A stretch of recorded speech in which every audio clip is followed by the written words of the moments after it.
பொதுவாக நம்ம எல்லாத்துக்குமே ஒரு ஆசை இருக்கும். மிகப்பெரிய ஆசை என்னன்னு சொல்லிட்டோம்னா, நம்மளுக்கு சொந்தமாக ஒரு வீடு வேணும்னு சொல்லிட்டு, அந்த சொந்த வீடு அப்படிங்கிறதுக்கோசரம் நிறைய பேர் உழைச்சிட்டு இருக்காங்க. நிறைய பேர் வந்து பேங்க் லோன் போட்டு இது பண்ணுறாங்க. நிறைய பேர் சொந்தமாக கை காசு வச்சு சின்னதாக ஒரு ஓட்டு வீடு கட்டுறாங்க, ஒரு மெத்த வீடு கட்டுறாங்க, அப்பார்ட்மெண்ட்டில் வாங்குறாங்க, டவுனுக்குள்ளே வாங்குறாங்க. ஒரு சிலர் டவுனுக்குள்ளே இருந்துட்டு நம்ம வந்து கிராமத்து சைடு வரலான்னு சொல்லி, கிராமத்து சைடு வந்து ஒரு அமைதியான ஒரு பீஸ்ஃபுல்லான ஒரு வாழ்க்கைன்னு சொல்லி வராங்க. ஓகேங்களா? இந்த இந்தியாவிலேயே மிகப்பெரிய பணக்காரனான முகேஷ் அம்பானி வந்து பார்த்தீங்கன்னா, ஒரு வீடு வச்சிருக்காரு. மும்பையில் வந்து பார்த்தீங்கன்னா கட்டியிருக்கிறாரு. அவர் வீடோட மொத்த மதிப்பு மட்டும் வந்து பார்த்தீங்கன்னா 2010 மட்டும் வந்து பார்த்தீங்கன்னா 13 பில்லியன் அமெரிக்க டாலராம். ஓகேங்களா? அப்படிங்கும்போது நீங்கள் கணக்கு போட்டு பார்த்துக்கோங்க எவ்வளோ பெரிய மதிப்பு அப்படின்னு. ஓகேங்களா? அவர் வந்து 2006 கட்ட ஆரம்பிச்சு 2010 கட்டி முடிக்கிறார். 2010 கட்டி முடிச்ச வாட்டி அவருடைய ஜோசிகாரர் சொன்னதுக்கோசரம் ஒரு வருஷம் வெயிட் பண்ணி 2011 குடும்பத்தோட குடி போகிறாரு. மொத்தம் வந்து பார்த்தீங்கன்னா 27 ஃப்ளோர் இருக்குது. நம்ம ஊர் மாதிரி நம்ம வீட்டு நான் கட்டுற மாதிரி நம்ம என்ன பண்ணுவோம், வீட்டோட ஹைட்டு உள்கூட என்ன வைப்போம், ஒரு 10லேருந்து ஒரு 12 அடி வைப்போம் அதிகபட்சம்.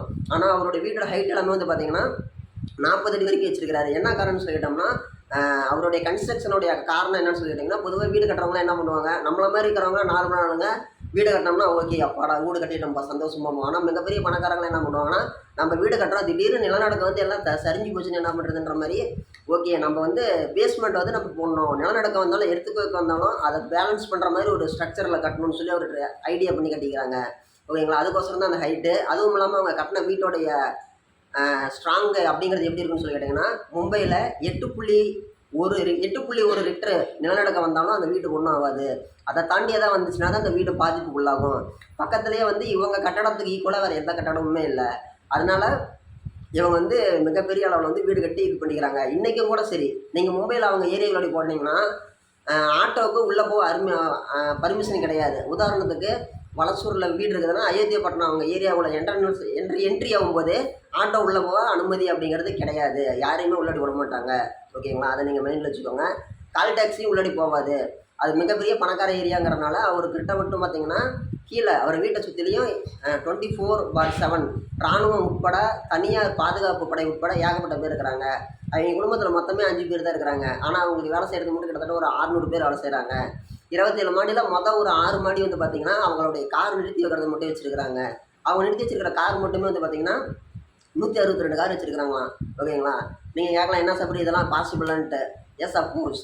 நாமெல்லாம் எவ்வளோ சம்பாதிக்கிறோம், மாதம் ஒரு 10,000 15,000 அதிகபட்சம் ஒரு 20,000 சம்பாதிக்கிறோம் ஒரு மாதத்துக்கு. நம்மளே எடுத்துட்டோம்னா நம்ம வீட்டில் பையன் ஓட்டுறதுக்கு ஒரு வண்டி, அப்பா ஓட்டுறதுக்கு வண்டி, ஸ்பேருக்கு 2 சைக்கிளு, வீட்டில் சும்மா நிறுத்தி வச்சுக்கிறதுக்கு ஒரு வண்டி, ஒரு 3 வண்டி 2 சைக்கிள் வச்சுருக்கிறோம். மாதம் ஒரு 20,000 25,000 சம்பாதிக்கிற நார்மலான நடுத்தர குடும்பத்து மக்கள். ஓகேங்களா? அப்படிங்கும்போது கிட்டத்தட்ட லட்சக்கணக்கான ரூபா சம்பளம் கொடுக்குற ஒரு மிகப்பெரிய கோடீஸ்வரன் 122 கார் வச்சுருக்கிறதுங்க ரொம்ப ஒரு சாதாரணமான விஷயம் தான். ஓகேங்களா? ஒரு 6 ஃப்ளோர் கீழேருந்து ஒரு 6 ஃப்ளோர் வந்து பார்த்திங்கன்னா அதுக்கு வச்சுருக்கிறாங்க. அதுக்கப்புறமேட்டு வந்து பார்த்திங்கன்னா கெஸ்ட்டுங்க வந்தாங்கன்னா தங்குறதுக்கு அவங்களுக்கு ஒரு 2 ஃப்ளோரு. அப்புறமேட்டு வந்து பார்த்திங்கன்னா காரு மெக்கானிக் செட்டுக்கு ஒரு ஃப்ளோரு. அப்படியே ஒவ்வொன்றா போக பார்த்திங்கன்னா ஒரு 15 மாடிக்கு மேலே தான் இவங்க குடும்பமே குடியிருக்கிறாங்க 2 ஃப்ளோரில்.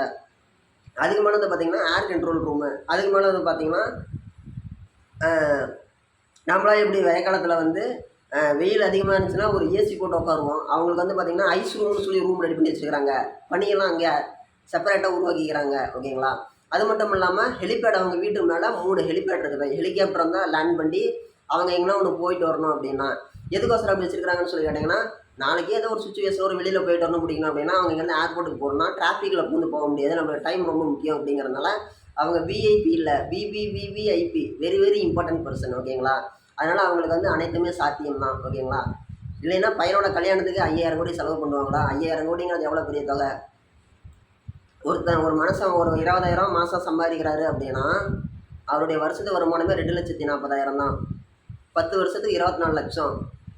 100 வருஷம் வேலை செஞ்சால் தான் 100 வருஷம் முழுக்க வேலை செஞ்சானா தான் அந்த மனுஷனுக்கு வந்து 2,50 கோடியே வரும். அப்போ 5,000 கோடிங்கிறது எங்கே இருக்குது? அவன் எத்தனை தலைமுறைக்கு வேலை செஞ்சுக்கிட்டே இருக்கணும்? இந்த பணம்லாம் எங்கேருந்து இருந்துச்சு? அவங்க செய்யக்கூடிய தொழில் தான். அவங்க செய்யக்கூடிய தொழில் வந்து பார்த்திங்கன்னா நம்ம எல்லாருக்குமே தெரியும். ஜியோ நம்ம யூஸ் பண்ணுற மொபைல் ஃபோனு, அது இல்லாமல் எவ்வளவோ விஷயங்களில் வந்து எல்லாத்துலேயுமே ஷேரிட்டி வச்சுருக்கிறாங்க, பங்குதாரர்களாக இருக்கிறாங்க. ஓகேங்களா? இதெல்லாம் இருந்து தான் வந்து அவங்க மிகப்பெரிய லெவலில் வந்துருக்கிறாங்க. அவங்களுடைய முன்னேற்றத்தில் நம்மளுடைய பங்கு இருக்குது, நம்மளுடைய பயன்பாட்டில் அவங்களுடைய பங்கு இருக்குது. ஓகேங்களா? இது எல்லாமே வந்து நல்லபடியாக போயிட்டுருக்குது. ஓகே, அவருடைய வீட்டை பற்றி நம்ம சொல்ல விரும்புனது வந்து பார்த்திங்கன்னா, சினிமா பார்க்குறதுக்கு மட்டுமே ஒரு ஃப்ளோர் விட்டு ஒதுக்கி வச்சுருக்கிறாங்க. ஏசி நம்ம தேட்டரு எப்படி இருக்குது அது மாதிரி வச்சுருக்கிறாங்கங்க. சரி, ஓகே, நாளைக்கு பார்க்கலாம்.